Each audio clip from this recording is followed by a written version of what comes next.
L'extrémité avant a été repensée et les phares sont également nouveaux à LED dans le deuxième niveau de décor. Les jantes commencent à 17 pouces et vous pouvez tout écrire. Ils sont également très aérodynamiques. Ils ont ajouté des matériaux d'amortissement supplémentaires pour améliorer l'installation. Laissez les caméras lire les panneaux de limitation de vitesse. Cela permet de réduire les délais. Les lumières entièrement LED ont la même température de couleur que les phares. Mais il n'y a pas de traction active ici non plus. Il va directement là-bas. Même lorsque vous ouvrez la porte, vous avez ces protecteurs en plastique. Si vous heurtez quelque chose avec un clignotant qui a une porte complète ID, j'aime vraiment ça. Je n'ai jamais vu dans une voiture. En passant, il n'est pas si léger et l'isolation est là. Étonnamment, la voiture reste livrée avec une roue de secours. Et une fois que vous la repliez, c'est de l'espace dans le coffre. Si vous vous demandez ce que c'est, vous verrez ceci qui vient de la ceinture de sécurité arrière. Il restera au même endroit où je suis en position de conduite. Donc le siège est en tissu, ce qui est très bien parce que vous ne transpirez pas beaucoup, mais vous n'avez pas d'espace de rangement. Vous avez de l'espace de stockage sur le bon siège, ce qui est encore mieux parce que vous ne stressez pas le conducteur si vous avez encore 2 ports USB-C avec un espace énorme. Nous avons ici de nouveaux écrans numériques, de nouveaux écrans multimédia, de nouvelles consoles d'envoi. Bonjour à tous et bienvenue à nouveau sur la nouvelle vidéo. Aujourd'hui, je voudrais parler de la toute nouvelle Toyota Corolla Cross que je pense être l'une des voitures les plus fiables de cette catégorie avec un système hybride extraordinaire, un système hybride complet, essentiellement la 5e génération de système hybride de Toyota. Dans cette vidéo, nous allons passer en revue l'intérieur, l'extérieur, les matériaux, la qualité, les données techniques, le système multimédia et tout ce que vous apprendrez sur la voiture dans cette vidéo. J'aurai des essais routiers séparés sur ma chaîne, des essais routiers vidéo de nuit, des lumières vidéo de nuit, etc. Il y a beaucoup d'informations sur ce modèle Toyota Corolla Cross Facelift 2026 sur la chaîne. Alors, si vous voulez en savoir plus, assurez-vous de regarder les autres vidéos. Que pouvez-vous dire sur Toyota? C'est juste que nous savons tous que fabriquer des voitures crédibles et fiables avec un excellent système hybride et une excellente garantie. Au moins en Roumanie, la garantie est jusqu'à 10 ans, en Allemagne jusqu'à 15 ans, 10 ans, et dans la plupart des pays, ils offrent jusqu'à 10 ans de garantie sur toutes les voitures, y compris cette Corolla Cross, qui en dit beaucoup sur la qualité et en dit beaucoup sur la confiance qu'ils placent dans la voiture. Maintenant, cette Corolla Cross est équipée de beaucoup de fonctionnalités supplémentaires, beaucoup de nouveautés. Malgré le facelift, ils ont apporté beaucoup de nouveautés à la voiture que je suis vraiment heureux de voir. Ils sont vraiment là et ils écoutent vraiment les clients et les critiques en ligne. Ils ont donc amélioré ce qui avait vraiment besoin d'être amélioré. Vous verrez presque tout dans cette vidéo et nous allons parler de tout ce qu'ils ont changé, mais d'abord nous allons parler des prix et des données techniques, etc. Je sais que les niveaux de taille sont différents selon le pays dans lequel vous êtes. Donc les gars, je ne vais pas parler des niveaux de taille car ils varient toujours d'un pays à l'autre. Ils ont aussi différents noms et aux États-Unis, ils offrent une différente décoration et différentes options et ainsi de suite. En Roumanie, par exemple, même si nous avons la version dynamique, elle n'est pas équipée d'un toit panoramique en verre. C'est pourquoi son prix est également un peu inférieur à celui des autres pays, bien qu'à ce niveau de trim, vous obtiendrez généralement des toits en verre panoramique dans d'autres pays. Mais d'abord, commençons par le prix, du moins en Europe. En Roumanie, le prix commence à environ 34 340 euros. Il s'agit d'une version d'entrée de gamme équipée d'un moteur essence de 1,8 litres à traction avant totalement hybride. Il propose également 2 versions avec un moteur essence hybride de 1,8 litres plus un moteur électrique et une batterie. Nous en parlerons plus tard. Et alors, vous aurez le moteur puissant, qui est un moteur essence de 2 litres, mais avec la même batterie, le même moteur électrique, mais il a plus de chevaux, 180 chevaux, tandis que le 1.8 d'entrée de gamme a 140 chevaux. Et vous aurez une autre version, qui est une version à 4 roues motrices que vous verrez ici. Le prix commence à partir de 40 184 euros, taxes et frais incluses, pour la traction intégrale, du moins en Roumanie. Au fait, les gars, si vous voulez voir des voitures, essayer des conduites, acheter une voiture, assurez-vous de vérifier Toyota Bucarest Saoud. Ils sont super sympas. Ils sont l'un des meilleurs concessionnaires en Roumanie où vous pouvez acheter une Toyota et pas seulement pour eux. Le lien sera également dans la description à l'écran, alors assurez-vous de le vérifier. Ensuite, pour la première fois, j'ai été ravi de voir Toyota proposer le GR Sport qui coûte 43 510 euros. Et la bonne chose à propos de Toyota, c'est que dans tous ces niveaux de trim, ils incluent déjà toutes les options. Ainsi, après avoir choisi votre version, vous n'avez pas beaucoup d'options à choisir. Le groupe motopropulseur est juste une couleur supplémentaire et quelques accessoires que vous pouvez choisir. Mais en dehors de cela, ils sont standards. La bonne chose est que la plupart des fonctionnalités de sécurité sont de série sur toutes les versions, même les versions d'entrée de gamme. Honnêtement, si je regarde le prix de 34 991 pour la version d'entrée de gamme de cette Corolla Cross, avec toutes les caractéristiques de sécurité et toutes les nouveautés qu'elle apporte, je pense que c'est un très bon prix de mon point de vue pour ce système hybride extraordinaire et ce qu'ils ont à offrir. Mais oui, ça a un prix. Maintenant, si je veux plonger un peu dans les données techniques, nous allons parler un peu plus du système motopropulseur que j'ai ici. Donc 1,8 litres, 4 cylindres en ligne, alors que dans une autre version plus puissante, vous avez 2 litres, vous avez aussi 4 cylindres en ligne. Maintenant, sur cette version de 1,8 litres, vous avez un moteur essence de 90 sèches et un moteur électrique de 95 sèches. Donc la partie cool, c'est qu'ils sont presque égaux en puissance, si je peux l'appeler ainsi. Il y a aussi des moteurs électriques, mais aussi des moteurs à essence. Donc vous verrez, j'en parle beaucoup dans les vidéos d'essais routiers. Je vous explique, je vous montre vraiment comment ils fonctionnent et à quel point ils réagissent rapidement lorsque vous appuyez sur l'accélération. C'est pourquoi vous avez une réponse rapide sans retard, ce qui est incroyable parce que le moteur électrique est assez puissant pour un système hybride complet. Ils le rendent très puissant, donc la plupart des autres hybrides complets ont un moteur électrique moins puissant. C'est pourquoi cette voiture, même à 1,20 sur l'autoroute, si vous appuyez sur le mode accélération-puissance, elle vous donne la puissance pour repousser et vous donner la puissance pour traverser la route, ce que j'aime vraiment. Je ne m'attendais pas à un moteur électrique aussi puissant.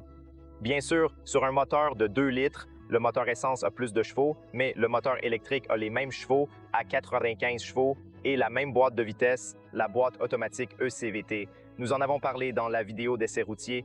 Regardez cette vidéo et la capacité de la batterie de 0,9 kWh. C'est suffisant pour équilibrer le poids et la performance de la batterie de la voiture. De plus, jusqu'à 60% du temps, vous conduirez en ville, principalement en mode électrique. Dans la vidéo d'essai routier, j'en ai aussi parlé et en ai expliqué plus.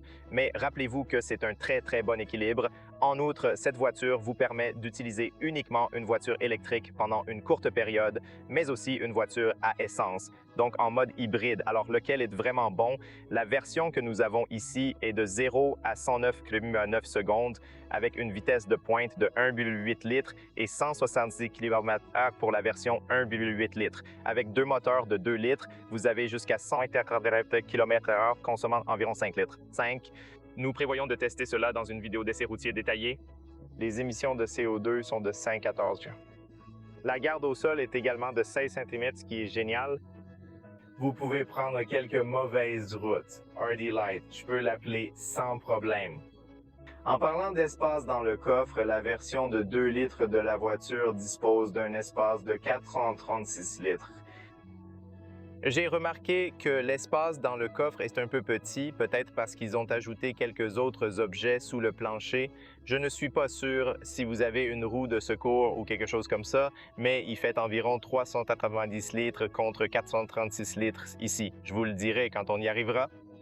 De plus, si vous abaissez complètement les sièges, tout l'espace à l'arrière augmente à 1359 litres. Capacité du réservoir de carburant, très intéressant. Je ne m'attendais pas à ce qu'il ait 36 litres, mais sur la version 2 litres, vous avez 43 litres, donc c'est un peu gros.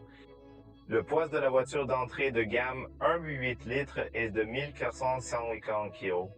Sur la version de 2 litres, vous avez un peu plus de 1160 kg, donc c'est un peu lourd. Capacité de traction avec et sans frein. Sa suspension de 750 kg permet une suspension individuelle indépendante devant toutes les versions. Mais sur la version d'entrée de gamme de 1,8 litres que j'ai ici, il a des barres de torsion à l'arrière. Mais sur la version 2 litres, vous avez un double wishbone. La suspension arrière est donc légèrement meilleure pour la version de 2 litres. Il y a donc une autre chose très importante à souligner dans les niveaux haut de gamme. Il y a une meilleure installation entre le moteur et le niveau libre de la cabine. Je vais essayer de vous le dire quand nous irons à l'extérieur du moteur. Mais en dehors de cela, Ils ont amélioré les installations sonores sur les poteaux de la porte et nous pouvons parler quand nous sommes sortis. Très bien, très important pour l'Europe. Ils construisent dans l'usine japonaise pour les États-Unis, en Alabama, aux États-Unis. Vous pouvez obtenir une version pure à essence régulière qui est également une bonne option. Mais même aux États-Unis, je choisirais un hybride complet. Donc, je vous recommande vraiment tout hybride, quel que soit le pays dans lequel vous vivez. Ensuite, les jantes de la version d'entrée de gamme vont de 17 pouces à 19 pouces pour la GR Sport. Il y en a 18 dans cette version puisque c'est le deuxième niveau de trim, si on peut l'appeler ainsi. Sur le GR Sport, vous bénéficiez également de meilleures suspensions sportives, comme une suspension plus rigide et une suspension abaissée de 10 mm. Ils sont donc un peu plus sportifs que celui-ci. La longueur de la voiture est de 4,46 m et l'empattement est de 2,64 m. En général, ce sont les informations et les données techniques les plus importantes sur la voiture. Allons à l'extérieur pour explorer les modifications, puis je vous montrerai celles de l'intérieur. Voici la clé de la voiture, très fonctionnelle, similaire aux autres modèles. Avec cette clé, vous pouvez verrouiller, déverrouiller et ouvrir électriquement le coffre en toute simplicité. Le plus cool, c'est que c'est l'entrée sans clé. Lorsque vous verrouillez ou déverrouillez cette voiture, il n'y a pas d'effets spéciaux impressionnants, mais cela reste compréhensible. En revanche, le prix est attractif et il offre l'un des systèmes hybrides les plus performants et efficaces du marché aujourd'hui.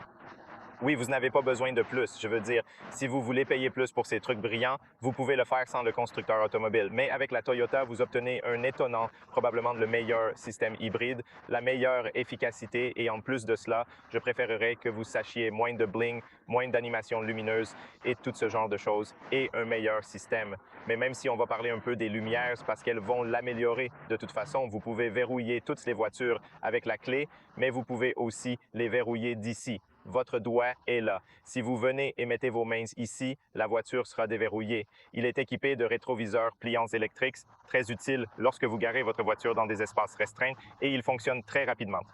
On parlera aussi de la poignée plus tard, mais vous pouvez aussi ouvrir la valise avec ce bouton. Si vous maintenez ce bouton enfoncé quelques secondes, vous pouvez voir que le coffre s'ouvre. D'abord, je vais déverrouiller la voiture pour que nous puissions continuer. Maintenant, il devrait fonctionner. Quand la voiture est déverrouillée, vous appuyez dessus quelques secondes et vous ouvrez le coffre. Si vous voulez la fermer, appuyez sur le bouton encore quelques secondes et la valise se fermera. Une autre question, si vous maintenez enfoncé le bouton de verrouillage ou de déverrouillage, je sais que beaucoup de gens posent cette question. Si vous maintenez enfoncé, nous n'ouvrons pas les fenêtres comme d'autres voitures. Et quand vous la verrouillez, elle ne ferme pas la fenêtre. Donc, voici la clé. Concentrons-nous maintenant sur le design et les caractéristiques générales de la voiture. C'est la chirurgie plastique, en gros. C'est la même plateforme, mais ils ont apporté beaucoup de changements, des changements énormes. Comparé aux versions relookées des autres marques, cette voiture présente quelques modifications remarquables à l'intérieur comme à l'extérieur. Par exemple, l'extrémité avant a déjà été repensée avec la calandre avant. Les phares sont également neufs, le pare-choc et l'avant. Tout le design avant a été repensé pour paraître plus attrayant et plus agressif. Honnêtement, j'aime beaucoup ça et la calandre là-bas qui est de la même couleur que la voiture, il ressemble beaucoup à la nouvelle RAV4 dont nous parlerons bien sûr dans une autre vidéo. Mais à part cela, j'aime vraiment le front-end. L'extrémité frontale moderne, agressive et sportive a l'air vraiment bien, beaucoup mieux que les versions précédentes. Alors que la version précédente était plus classique et plus simple, cette nouvelle version semble plus moderne et futuriste. Je dirais le côté de la voiture fondamentalement très similaire. Si nous allons aussi à l'arrière, vous remarquerez que les feux arrière sont fondamentalement différents à LED. Dans le deuxième niveau de trim vers le haut, vous obtenez LED complète et les phares sont également différents à LED complète utilisant les phares. Ils sont nouveaux et supérieurs. Disons au-dessus du niveau de trim moyen, selon le pays où vous êtes, vous savez que les trims sont tellement différents. Donc, je peux vous dire chaque pays que vous devez vérifier, mais voici ce que vous obtenez pour les feux arrière, les clignotants, les feux de stop, etc., entièrement LED. En dehors de cela, il semble beaucoup mieux que la version précédente. Vous pouvez certainement voir le nouveau design, comment il est intégré là-bas. Les pare-chocs sont légèrement différents et, vu de côté, il conserve toujours la protection plastique autour des roues, ce qui est très utile. Les jantes commencent à 17 pouces et vont jusqu'à 19 pouces sur la version GR Sport. Ce sont 18 pouces. La version d'entrée est livrée avec le 17. Je dirais que si vous voulez avoir le plus efficace et un peu meilleur confort, choisissez le 17. Mais je pense que le 18 est parfait en termes d'apparence et d'efficacité de la voiture. Sur le toit, vous avez des longerons de toit très utiles. Vous pouvez ajouter quelques bagages supplémentaires. Vous avez des antennes radio très agréables et très modernes. En outre, dans certains pays et sur certaines versions, vous pouvez également obtenir un toit panoramique en verre. Pas ici, le dos est très simple. Je dirais des spoilers. C'est simple ici, très basique, rien de fou, rien de fantaisie. Il y a aussi des arroseurs et des feux de stop. Il est intégré à la fenêtre, vitres teintes sur les vitres arrière chauffées. En plus, vous avez des essuie-glaces. Ici aussi, il y a des fenêtres teintes sur les côtés. De plus, ce qui est très intéressant, c'est ce qu'ils ont ajouté du chrome ici. Et si vous regardez le chrome, si vous regardez les jantes, ils se mélangent très bien. Le mot Corolla Cross en chrome ajoute une note élégante à l'ensemble. J'aime le texte ici et les fenêtres, autour des fenêtres, il y a un peu de caoutchouc au bas et aux transitions. C'est assez basique. Donc, non, il n'y a rien de fou, rien de fantaisie ici. Les poignées sont également bien intégrées et bien intégrées à la porte pour améliorer l'aérodynamique. Ils se sentent de bonne qualité et ils sonnent très bien lorsque vous fermez la porte. Fondamentalement, il n'y a pas beaucoup de différence avec les versions précédentes, mais je dirais qu'elles sonnent très, très bien. C'est un grand miroir. De l'intérieur, la visibilité est excellente. Il y a des feux d'angle morts ici, des clignotants ici, également entièrement LED, et un beau motif noir quelque peu intéressant sur le miroir. Le couvercle du miroir est également noir. Ils sont très aérodynamiques et les pieds du miroir améliorent également le flux d'air autour de la voiture. Ce qu'ils vous apportent dans cette version, c'est qu'ils ont ajouté des matériaux d'amortissement supplémentaires pour améliorer l'isolation. Il contient donc quelques matériaux au niveau des montants AC portes et même du flux d'air supérieur entre le moteur et la cabine. Ils ont amélioré l'isolation à 3 couches. Donc le bruit du moteur ne pénètre pas dans la cabine, c'est bien. Je veux dire, Toyota a vraiment écouté les gens, les clients, les critiques, tout le monde qui se plaignait auparavant de l'isolation acoustique des autoroutes, etc. Ils ont nettement amélioré l'isolation acoustique, c'est vraiment utile. En outre, je ne veux pas oublier de mentionner qu'il y a des capteurs de lumière et de pluie sur le pare-brise avec des caméras intégrées. Cette zone chauffée intègre également des caméras qui lisent les panneaux de limitation de vitesse. Avec le radar situé derrière le logo, il collabore pour offrir des fonctions de sécurité avancées comme l'aide à la voie, le régulateur de vitesse adaptatif et le freinage d'urgence. C'est l'extrémité avant, je vous l'ai dit, c'est agressif avec de jolies lignes sur les côtés. Les gars, la calandre est bonne aussi. Ce sont les nouveaux phares, les feux de jour ici, un peu comme un design en cristal. Ensuite, remplacez-le par ce clignotant extra long, probablement l'un des plus longs. De plus, il est écrit ici Toyota et ils sont très évidents. Ceci est aussi important. Puis voici les phares adaptatifs entièrement LED. Je vous recommande d'assister au test routier de nuit pour une démonstration en direct de leur fonctionnement. Plus bas, des détails noirs brillants sans admission d'air apportent une touche plus agressive et sportive au pare-choc. Voilà, un peu de noir mat. Vous disposez également de feux de brouillard à LED entièrement avec la même température de couleur que les phares, 4 capteurs de stationnement. Le premier détail significatif débute ici, suivi par le deuxième juste là. J'aime vraiment cette nouvelle façon de faire du barbecue. Il s'agit d'une calandre qui se fond avec les couleurs de la voiture. Je pense que c'est plus électrique et j'aime ça. De plus, il y a une autre prise d'air directe de la calandre. L'air entrera directement dans le radiateur et refroidit ensuite les différentes sections. Et il n'y a pas de refroidissement actif ici. L'air va aller directement là-bas. Ce que je ne veux pas oublier de vous dire, c'est que vous pouvez le voir maintenant sur la version. Nous avons cette zone ici, c'est noir brillant avec ces bandes mates, puis il y a un peu de chrome à l'extrémité inférieure. Vous n'avez donc pas de lumière ambiante. Mais dans les niveaux de trim supérieurs et dans certains pays différents, je ne sais pas parce que dans certains pays, ils ont des réglages différents pour différents niveaux de trim. Donc, je ne sais pas quoi vous dire, mais je sais que dans ce domaine, oui, il vient avec des LED. Il y a aussi des lampes LED verticales en Suisse. Je l'ai vu, ça a l'air vraiment beau. J'aime beaucoup l'extrémité avant. Je pense que ça a l'air bien mieux que les versions précédentes. C'est pour ça que je vous dis que c'est une chirurgie plastique. C'était un très, très gros lifting. Mais sur le GR Sport, vous n'avez qu'un brillant noir, mais le Parashocks aura un aspect plus agressif. Sur le GR Sport, vous obtiendrez également une suspension plus rigide. Vous obtiendrez également une suspension de 10 mm inférieure à cela. La version est ici. J'aime qu'ils gardent ce plastique pour protéger les arcs et la peinture de la voiture et qu'ils s'étendent ici aussi, c'est très intelligent. Ils protégeront la peinture dans le temps afin que la voiture dure plus longtemps. Ensuite, vous avez des jantes de 17 pouces en deux couleurs. Ils sont toujours pleins avec un disque de frein ventilé, des étriers de frein normaux sur la jupe inférieure, le même plastique sur la porte, puis à nouveau à l'avant. De même, ce plastique entoure l'arc de la voiture et vous protège même lorsque vous ouvrez la porte si vous heurtez quelque chose avec la porte. Il y a des disques de frein ordinaires à l'arrière. Voilà le côté ici. En passant, la porte du réservoir à gauche du côté conducteur, c'est aussi bien positionné. J'aime bien qu'il soit du côté conducteur. Lorsque nous arrivons à l'arrière, nouveaux feux arrière, nouveau design, 3 modèles en 3 dimensions. Tu vois, ça a l'air vraiment cool. Les feux arrière, comprenant clignotant, feu de marche arrière, feu de stop et programme, sont tous en full LED, offrant un aspect nettement amélioré. Et voilà, l'arrière arbore un charme distinct et attrayant. Ici, il y a le HEV qui vient de l'hybride complet. Ici, il y a une très bonne intégration dans cette couleur, la Corolla Cross. Je l'aime beaucoup, je ne l'ai jamais vu sur une voiture de ce style. J'espère qu'ils le gardent aussi dans une autre version. Parce que ça a l'air spécial. Lumière LED sur la plaque d'immatriculation, caméra de marche arrière, badge normal et un peu plus bas.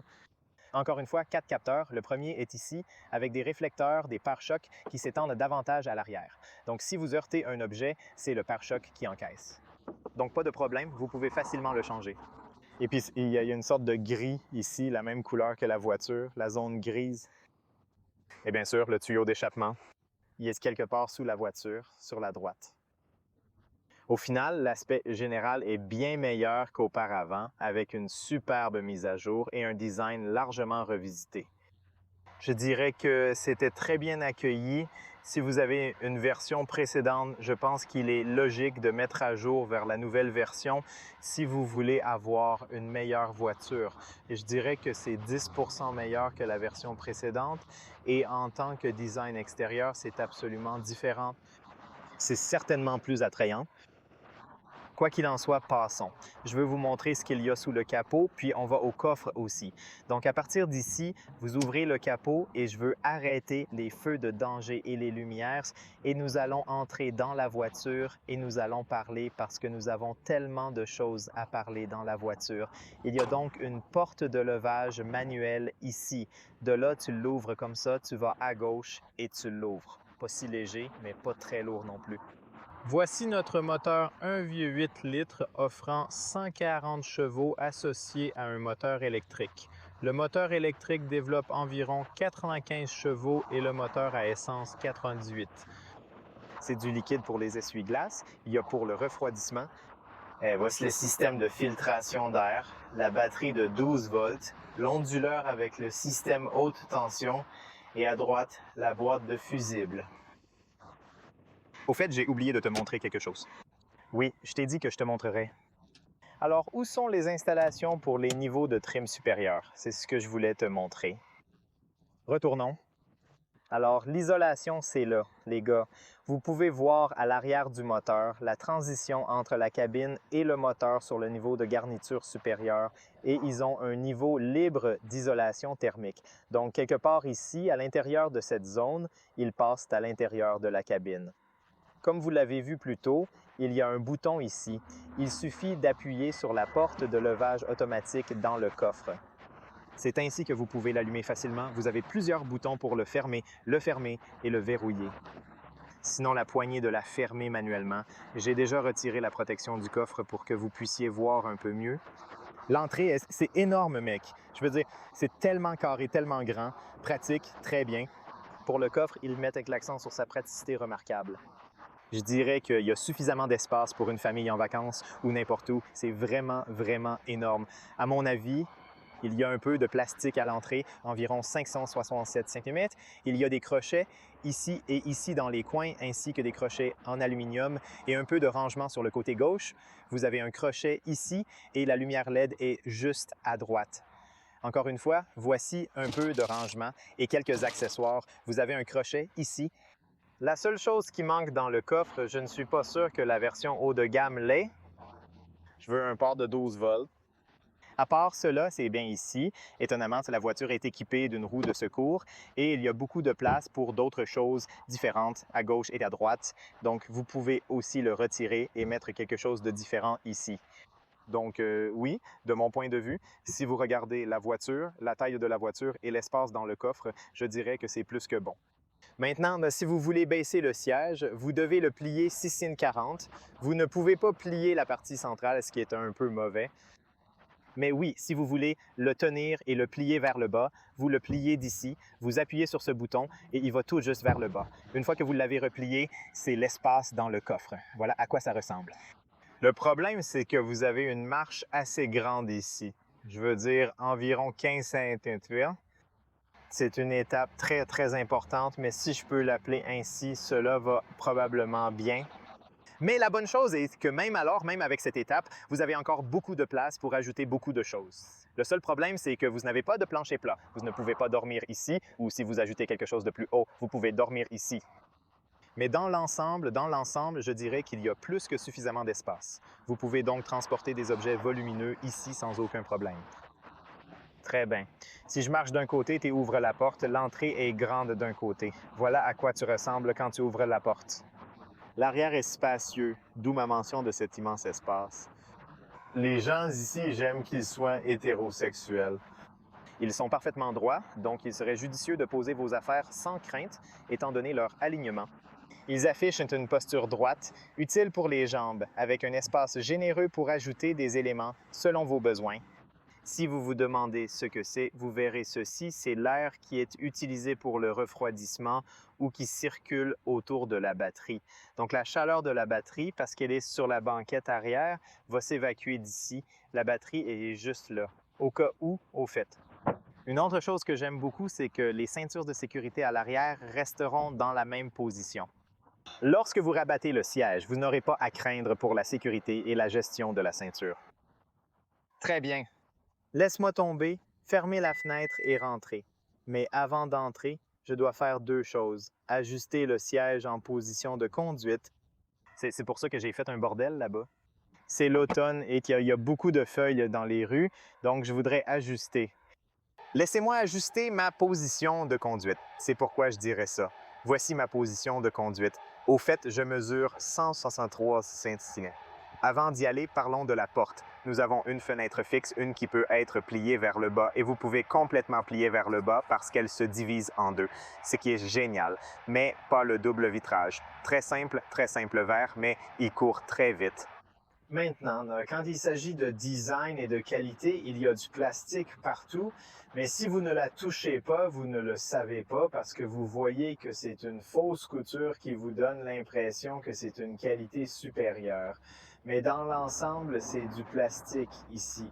Ton bras est en cuir. Le cuir synthétique est merveilleusement conçu pour assurer un confort optimal en voiture, particulièrement lorsque vous êtes à l'arrière. Il y a des porte-gobelets pour les boissons, mais vous n'avez plus d'espace ici. Vous n'avez que cet endroit pour les boissons. Parfois, il vaut mieux la mettre ici parce que vous pouvez avoir une bouteille plus grande, mais parfois vous la mettez ici et elle est petite et serrée et vous n'avez pas de place pour la mettre. Puis vous mettez le haut-parleur ici. C'est l'entrée car nous avons la version dynamique. Nous avons de très bons sièges en tissu parce que vous ne transpirez pas beaucoup en été. Ils gardent aussi des verres DPU en hiver, ce qui est bien. Voilà à quoi il ressemble. Je vais vous montrer tout de suite parce que vous pouvez aussi régler le siège. Vous pouvez le garder tout le temps à l'arrière ou vous pouvez le poser droit comme ça. Donc ça aide aussi, oui, vous pouvez le mettre dans une position confortable. Sinon, bonne qualité. Il s'agit d'un matériau tissu légèrement plus solide. Je me sens bien fait. Vous avez le chevalet fixé. Vous pouvez installer 2 sièges pour enfants ici. Vous avez aussi cet accoudoir avec 2 porte-gobelets. Vous pouvez ajouter 2 boissons ici, ce qui est plutôt bien. Derrière les sièges avant, j'aime le fait qu'il n'y a pas de plastique, seulement des matériaux en tissu. C'est génial. J'aime bien ça. Même si vous n'avez pas d'espace de rangement, vous avez de l'espace de rangement dans le bon siège, ce qui est encore mieux car vous ne stressez pas le conducteur. Vous savez, quand vous faites ça, vous êtes nerveux tout le temps et le conducteur le ressent, donc ce n'est pas si intéressant quand il roule ici. Il y a 2 bouches d'aération à l'arrière qui sont très utiles. Pas seulement 2 bouches d'aération, mais si vous regardez un peu plus bas, vous avez aussi 2 ports USB-C qui sont super utiles. Fermez la porte et regardez l'espace au-dessus de ma tête. À 163 cm, j'ai énormément d'espace disponible. La conception de la voiture y contribue bien. Et ce qui est cool, c'est que comme vous l'avez vu plus tôt, je peux régler le siège droit ou tout le chemin jusqu'à l'arrière pour que je puisse trouver ma position de repos très bien. La visibilité dehors est bonne. Vous avez également une fenêtre supplémentaire avec une belle vue extérieure. Vous avez la poignée, vous avez le crochet. Vous avez aussi des lumières LED ici. La qualité sur le toit est très sombre, mais la qualité est très bonne. Pas le meilleur, pas le pire. Quelque part près des jambes, je peux dire que mes genoux disposent encore d'un espace suffisant à mon goût. Je peux aussi étirer mes jambes sous le siège avant, donc un en dessous de 73 cm. Mon Dieu, cette Toyota Corolla Cross a plus que suffisamment d'espace. Concernant la place du milieu, il y a une légère protubérance pour le canal de transmission en raison des mains courantes. Ce n'est pas des plus confortables, mais j'ai tout de même assez de place pour la tête. J'ai un immense espace. J'ai presque complètement étendu ma main. Je dirais avec ma main presque complètement étendue. Donc c'est un peu dur, pas super confortable, mais pour les courses trajets, les trajets moyens, peut-être que vous serez bien ici. Voici le tableau de bord, voilà à quoi ça ressemble. Tableau de bord, nous avons un nouvel écran numérique, un nouvel écran multimédia, une nouvelle console centrale qui semble aussi simple et en même temps très ergonomique car il a beaucoup de boutons, tout à l'endroit où il doit être. Honnêtement, je ne vais pas critiquer la disposition adoptée. Je suis heureux qu'ils implémentent des technologies et fonctionnalités innovantes. À part ça, le design reste classique pour une Toyota. Alors oui, de toute façon, nous allons à l'avant. Donc à l'avant, tout d'abord, voici la porte, une grande fenêtre, une autre fenêtre, elle est fixée. Ici, à nouveau, comme à l'arrière, la voiture n'a pas de double vitrage. C'est donc du verre simple, bien que l'installation sur la porte et sur les poteaux ait été améliorée, ce qui est bien. Cette fois, ce n'est pas comme à l'arrière. Cette fois, nous avons des matériaux doux partout. Il y a donc ce cuir partout ici et il y a aussi différents cuirs ici, les éco-cuirs artificiels de cette région. Et il y a aussi de la lumière ambiante devant, juste dans cette zone. Vous avez également des boutons pour les fenêtres, également verrouillés. Verrouiller les fenêtres, rétroviseur réglable électriquement. Voilà la poignée. Ci-dessous, nous avons un bon espace de stockage, pas très grand, mais pas petit non plus, ce qui est bon pour la taille de la voiture. Voici le haut-parleur, voici l'entrée devant, elle est également relativement grande. En ce qui concerne les sièges avant, ils partagent les mêmes caractéristiques, matériaux similaires et bons supports latéraux. Ils sont vraiment impressionnants et spacieux. Ils sont donc généralement très confortables. J'ai conduit ces 2 derniers jours et je dois vous dire que je me sens bien à l'intérieur. Les sièges ne sont pas réglables électriquement, mais sur des niveaux supérieurs, des sièges électriques sont disponibles. Dans la position longue, un réglage électrique est aussi accessible à cet endroit, donc c'est vraiment bien. Pédales normales, donc ce modèle n'a pas de pédales en aluminium. C'est le bouton qui ouvre le coffre. Ici, vous avez cette version du volant chauffant à feu de route automatique, à partir de laquelle vous pouvez ajuster la position des phares. À partir d'ici, dans cette zone, vous avez du plastique. Même si vous voyez cette couture ici, vous faites sentir que c'est du cuir. Vous faites penser que c'est du cuir jusqu'à ce que vous n'ayez pas touché. Vous ne savez pas ce que c'est. Ici, de même, vous avez aussi du plastique, mais très intéressant, de beaux niveaux de garniture qui ressemblent au cuir. Donc d'abord, quand vous le regardez d'ici, malgré le plastique partout dans la partie supérieure, vous pensez, mec, c'est du cuir. Puis vous la touchez et vous savez que c'est en plastique. Donc, vous savez que c'est juste dans votre cerveau. C'est juste dans votre cerveau parce que je préfère avoir un bon prix et des plastiques ici plutôt que d'avoir des Alcantara ici et une super mauvaise voiture et un mauvais moteur. C'est pour ça que je préfère ça. Enfin, des évents présents ici sont d'une qualité remarquable. Tout ce que vous pouvez toucher semble agréable et bien conçu. C'est très bien. Entrons à l'intérieur. Bonne visibilité autour des fenêtres, bonne visibilité dans les miroirs. Les 8 montants sont également petits sur le pare-brise et la visibilité est également sur le miroir. Vous avez donc une vue très carrée à l'arrière et une très bonne vue autour des fenêtres avec très peu d'angles morts. Vous pouvez voir les sièges derrière avec des accoudoirs au centre, réglables en textile et offrant un peu de rangement. De plus, vous avez ce port de 12 volts, super utile. Il y a 2 porte-gobelets ici, un peu plus loin. Nous avons des sièges chauffants hauts et bas, physiquement très cool. Juste devant, ils ont certainement redessiné et changé la console centrale. Elle a l'air vraiment sympa et très pratique de mon point de vue. Il y a 2 emplacements pour votre téléphone. Un pour le chargement sans fil et l'autre pour le déposer.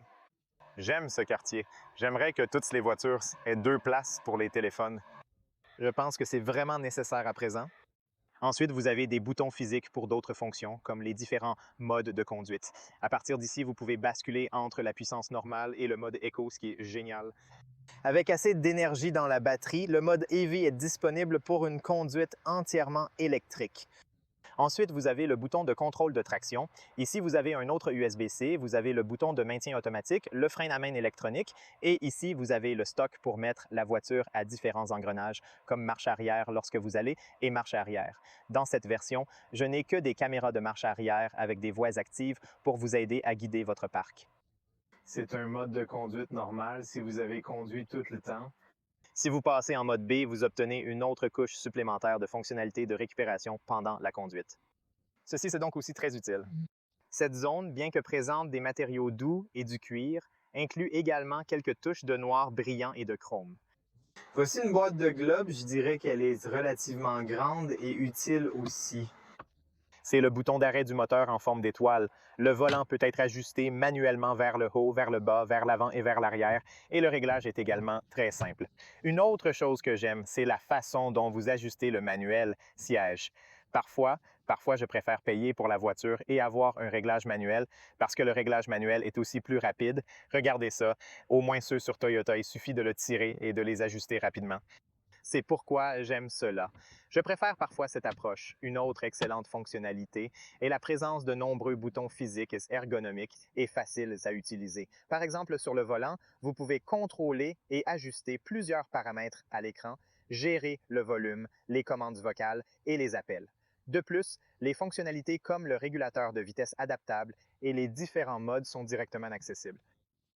Les leviers de commande sont simples à utiliser et la voiture est équipée d'un nouveau cockpit numérique, ce qui est fantastique. Sur le cockpit numérique, vous l'avez probablement vu sur d'autres nouvelles Toyota. C'est génial car il est très facile de personnaliser et de modifier les différents paramètres. Par exemple, vous pouvez personnaliser ce que vous aimez voir sur la gauche afin que vous puissiez choisir ce que vous aimez comme option. Ensuite, à partir d'ici, vous pouvez choisir l'économie de carburant. Vous pouvez en gros choisir de me laisser vous montrer et de me laisser revenir. Grâce à l'option Score Eco, des données sur votre façon de conduire sont disponibles, y compris le ratio d'utilisation du mode électrique, le pourcentage et les paramètres d'assistance à la conduite comme le régulateur de vitesse adaptable et le pilote automatique. Si vous préférez, vous pouvez garder l'affichage vide ou bien activer le contrôle énergétique qui montre en temps réel les données d'énergie, la pression des pneus, l'assistance à la conduite ou encore accéder à la navigation avec des infos comme la distance restante. Vous pouvez également faire un voyage A, un voyage B partout où vous voulez. Vous pouvez le personnaliser. Au milieu, Vous pouvez également avoir le support du chauffeur, car les voitures que nous avons ici n'ont pas activé la version du système de navigation niveau Sentinel. Vous devez vous abonner pour accéder à la navigation de base depuis le véhicule. Vous ne pouvez pas afficher la navigation directement sur l'écran, mais, si nécessaire, une fonction de navigation est disponible dans le Digital Cockpit. Sinon, vous aurez des erreurs de message. Si la voiture commet une erreur, vous pouvez la laisser vide ou vous pouvez accéder à Paramètres. Et Toyota a choisi de déplacer tous les paramètres des fonctions de sécurité du multimédia au cockpit numérique. Habituellement, ils ont déjà eu quelque chose comme ça au cours des dernières années. Ici, par exemple, vous pouvez ajuster et modifier différentes fonctions de sécurité et il est beaucoup plus facile d'effectuer les ajustements depuis le volant pendant la conduite que d'accéder au menu. Si vous souhaitez ajuster, définir ou activer, désactiver les différents paramètres. Si vous approfondissez les réglages du véhicule, vous aurez également plus de réglages sur les compteurs et plus de caractéristiques de sécurité. Ici, vous avez l'unité de langue, vous avez différents autres paramètres que vous pouvez basculer, activer, désactiver depuis le cockpit numérique. Donc oui, je dirais que c'est très compliqué et vous pouvez voir presque tout ce dont vous avez besoin. Vous l'avez sur l'écran, vous avez la température, vous avez la portée, vous avez tout ce dont vous avez besoin sur l'écran et c'est grand, c'est bon. La vue à travers le volant est excellente, donc il n'y a pas de quoi se plaindre. Même le cuir du volant est agréable et a une bonne prise en main. Donc oui, c'est vraiment très exceptionnel. Ah, il y a aussi une poignée ici. Vous avez même le micro sur la tête devant. Voyez combien d'espace j'ai au maximum pour mettre ma main droite ici. Donc beaucoup d'espace. Vous avez un grand miroir LED lumière super utile. Vous avez ici des lumières LED très utiles et pratiques, des boutons, des miroirs et un excellent champ de vue arrière. Au centre ici, vous avez le système climatique. Vous pouvez régler la température très simplement avec des boutons physiques et c'est un super bon emplacement, simple et facile à utiliser, exactement ce que tout le monde veut, n'est-ce pas? Et il y a des bouches d'aération ici et les boutons des feux de danger sont parfaitement placés. Voici 3 boutons pour arrêter le système multimédia et le volume. Et le système multimédia est un peu plus haut, donc il est juste sur votre vue périphérique. Vous pouvez donc bien le voir. Ce que j'aime à propos de ce nouveau système, c'est qu'ils ont ajouté cette icône ici où vous pouvez activer et désactiver l'avertissement de limitation de vitesse simplement en appuyant dessus, ce qui est génial. J'aime ça. Habituellement, il y a la navigation classique de Toyota ici. Maintenant, parce que j'ai connecté Android Auto et Apple CarPlay, j'ai déjà connecté l'iPhone à la voiture pour que vous puissiez vous connecter sans fil, ce qui est génial. Voici les paramètres audio. Vous avez les paramètres téléphoniques ici. Il y a diverses informations sur le véhicule, y compris l'historique et les données de voyage détaillées. Un flux d'énergie est inclus, expliquant précisément ce qui se passe avec l'énergie. Ici, vous pouvez personnaliser l'éclairage, la porte, le système de climatisation et les utilitaires. C'est très simple, très basique. Ici, nous connectons également le menu à la notification. Ici, dans les paramètres, vous avez des informations personnelles, des appareils Bluetooth. Ici, vous pouvez supprimer, ajouter différents appareils.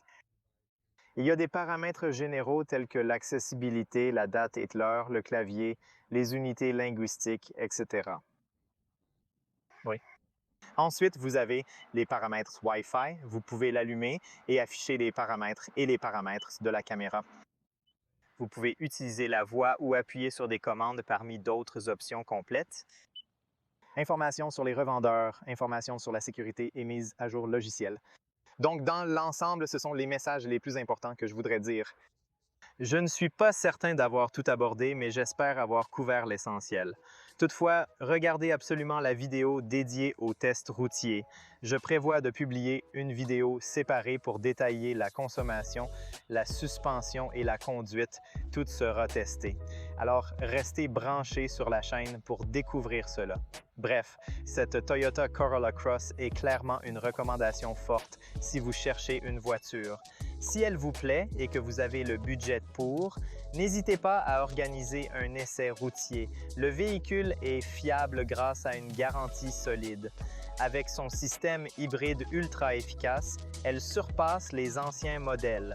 Si cela vous intéresse, visitez Bucarest Toyota Saudi pour en savoir plus. Je vais laisser le lien de la description ici aussi. Alors assurez-vous de le vérifier, ils sont super gentils. Ils ont tous les nouveaux modèles. Alors oui, il faut aller le voir.